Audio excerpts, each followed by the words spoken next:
係黃組得分，因為構造前嘅係發球。藍組貪貓。好，藍組即刻就貪貓啦。因為可能佢要調教少少嘢，因為第一球佢發球已經唔成功啦。阿初會問題邊一度咧？第一球已經發球失敗咗。我估計佢可能操作方面實有少啲問題。波擊得唔穩陣啦，自己跌咗入去。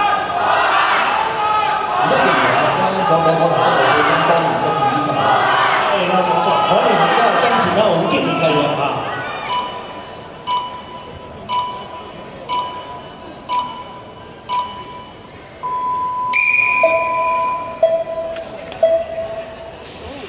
咁慢嘅，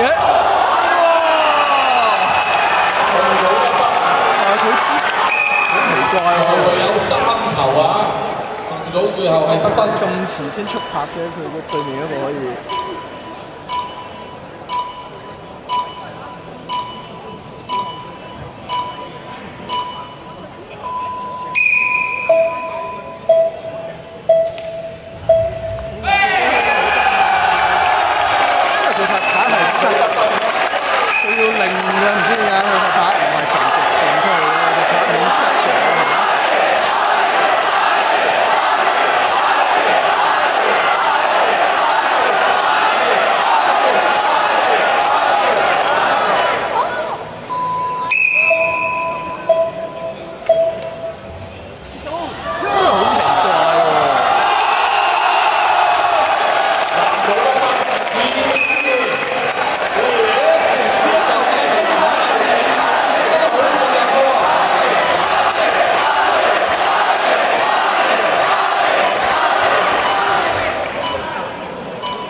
出去同埋你俾人哋好難 judge 你究竟係企喺邊個位接你，呢個直線就變咗2對啲嘛。